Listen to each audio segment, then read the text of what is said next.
Hello दोस्तों, हमारी आज की कहानी का नाम है शराबी पति। दोस्तों, अगर आपको हमारी वीडियो पसंद आए तो उसको लाइक और चैनल को सब्सक्राइब करना ना भूलें। सूरज एक होनहार व्यक्ति था। वह पेशे से इंजीनियर था। उसकी शादी 8 साल पहले उर्मिला नाम की लड़की से हुई थी। दोनों अपने वैवाहिक जीवन से काफ़ी खुश थे। इनके 2 बेटे थे। बड़े बेटे का नाम सतीश और छोटे बेटे का नाम मोहन था। सूरज अपने दोनों बेटों से बहुत प्यार करता था। चूंकि सूरज पेशे से इंजीनियर था, इसलिए उसने सोच रखा था कि मैं अपने दोनों बेटों को इंजीनियर नहीं बल्कि डॉक्टर या वकील बनाऊंगा। दोनों बच्चे भी पढ़ने में काफ़ी तेज थे। वे अपने बाप पर जो गए थे, लेकिन उर्मिला सूरज के एक गंदी लत से परेशान थी। वह लत थी सूरज का रोज नशे में घर आना और चुपचाप सो जाना, ना अपने बच्चों से प्यार करना और ना ही अपनी पत्नी का हालचाल पूछना। सूरज की इस गंदी लत की वजह से आए दिन उर्मिला और सूरज के बीच झड़प होती रहती थी। धीरे धीरे उनकी लड़ाई का असर उनके बच्चों पर पड़ रहा था। लेकिन सूरज तो मानो रात में सोता तो ऐसे लगता कि बिस्तर पर जिंदा लाश पड़ी हुई है, और उसकी पत्नी का उसकी गंदी लत के बारे में सोच सोच कर बुरा हाल हुआ करता। उर्मिला अपने पति को खोना नहीं चाहती थी, क्योंकि उसका सूरज के अलावा और अपने बच्चों के अलावा इस दुनिया में कोई नहीं था। लेकिन सूरज को तो अपनी लत के आगे ना ही अपनी पत्नी नजर आती और ना ही अपने बच्चे। धीरे धीरे ऐसे ही कई साल बीत गए। बच्चे बड़े हो गए थे, लेकिन सूरज के लत में किसी प्रकार की कोई कमी नहीं आई थी। हालत बद से बदतर होते जा रहे थे। उर्मिला कभी कभी अपने मन ही मन सोचती कि मैं सूरज से तलाक ले लेती, लेकिन वह अपने दोनों बच्चों की वजह से मजबूर हो जाती थी। सतीश और मोहन दोनों बड़े हो गए थे। दोनों ने 12वीं की परीक्षा अच्छे अंकों से पास भी कर ली थी, लेकिन सूरज को उनके भविष्य से कोई मतलब नहीं था कि उसे वकील बनाना है या डॉक्टर। फिर क्या था, दोनों बच्चों ने अपनी मनमौजी करना शुरू कर दिया। माँ बेचारी अनपढ़ थी, उसे तो इस बारे में कुछ पता ही नहीं था। माँ ने बोला, देख बेटा, जो करना अच्छा करना, बस हम लोगों की नाक मत कटवा देना।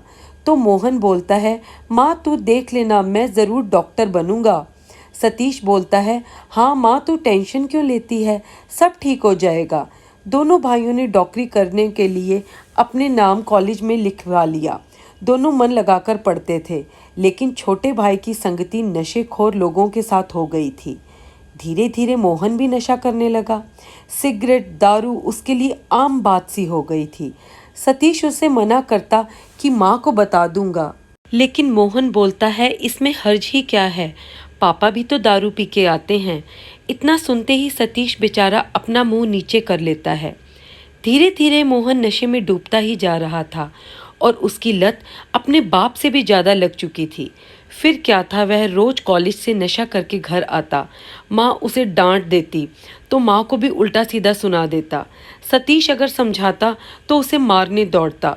उर्मिला सोच रही थी, वह मेरे साथ क्या हो रहा है। भगवान, मैंने क्या पाप किया था कि उसका परिणाम मुझे अब देखने को मिल रहा है। हे भगवान, अब आप ही कुछ कीजिए। धीरे धीरे सूरज ने भी गौर किया कि उसका बेटा दिन पर दिन बिगड़ता ही जा रहा है। लेकिन सूरज के ऊपर भी नशा हावी था। उसको शराब पिए बिना नींद ही नहीं आती थी, और बेटा भी उसी के नक्शे कदम पर चल रहा था। एक भाई बिल्कुल सीधा था, तो दूसरा भाई मोहन एकदम उसका उल्टा था। बाप की गलतियों का असर उसके छोटे बेटे पर पड़ा। गांव मोहल्ले के लोग भी इस बात से अवगत नहीं थे, लेकिन जब मोहन नशे की हालत में घर आता और घर में ड्रामे करता, तो सारे गली मोहल्ले के लोग इकट्ठे हो जाते और उर्मिला को ताने देते। उर्मिला का तो जीना हराम हो रखा था। इधर उसका छोटा बेटा और उधर उसका पति, दोनों ने बिल्कुल जैसे उर्मिला की जिंदगी में तूफान ला दिया था, जिसकी वजह से उर्मिला की सेहत बिल्कुल खराब हो गई थी। वह ना तो समय पर खाना खाती और ना ही रात को सोती। बस वह चिंता करती रहती कि आगे ना जाने मेरे साथ क्या होगा। सतीश कॉलेज से घर आता तो लोग उससे घृणा करते और ताने देते कि तुम्हारा बाप शराबी है, जिसकी वजह से सतीश के ऊपर भी मानसिक दबाव पड़ रहा था। सतीश की पढ़ाई अब पूरी होने वाली थी। कुछ ही दिनों बाद सतीश एक कुशल डॉक्टर के रूप में सफ़ेद कोट पहनने वाला था, लेकिन उसकी माँ की गम के आंसू खुशी के आंसू से ज़्यादा थे। भला वह अभागिन औरत जिसका पति ऐसा हो, वह पत्नी कैसे खुश रह सकती थी।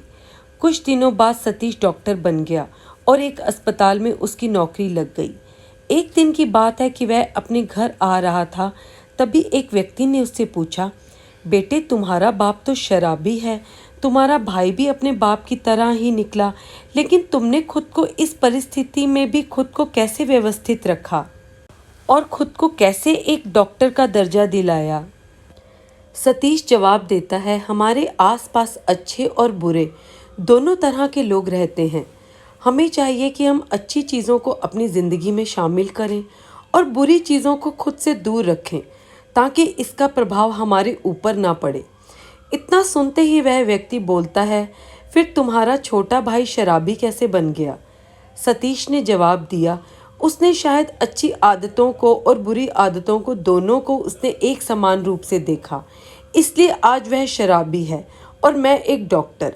वह व्यक्ति बोलता है, हाँ बेटा सही कहते हो, लेकिन आज सतीश को इस बात का बहुत दुख था कि उसका छोटा भाई जो उसके साथ पढ़ता था वह एक शराबी बन गया और उसका बाप भी शराबी था, जिसकी वजह से उन सबका परिवार उजड़ गया। सतीश आज मन ही मन सोच रहा था कि आज मेरी माँ को डॉक्टर बनने से ज़्यादा खुशी होती कि मेरा बाप और मेरा भाई एक अच्छे इंसान बन जाते। इसलिए दोस्तों, हम लोगों को चाहिए कि हम लोग शराब की बुरी लत से बचें और खुद भी स्वस्थ रहें और अपने परिवार को भी मानसिक रूप से स्वस्थ रहने दें। नहीं तो एक शराबी की वजह से ना जाने कितने लोग प्रभावित होते हैं और एक शराबी के चलते उनकी ज़िंदगी भी बर्बाद हो जाती है। तो दोस्तों, कैसी लगी आपको यह कहानी? अगर अच्छी लगी हो तो लाइक कीजिए, शेयर कीजिए और ऐसे ही कहानी के लिए हमारे YouTube चैनल को सब्सक्राइब कीजिए। और अगर आपकी नज़र में कोई ऐसा व्यक्ति हो जो शराब की लत से ग्रसित हो, तो उसे ये कहानी ज़रूर शेयर कीजिए। क्या पता यह कहानी सुनकर उसकी शराब की लत छूट जाए। तो दोस्तों, आगे फिर से मिलते हैं किसी नई कहानी के साथ। तब तक के लिए गुड बाय, थैंक यू।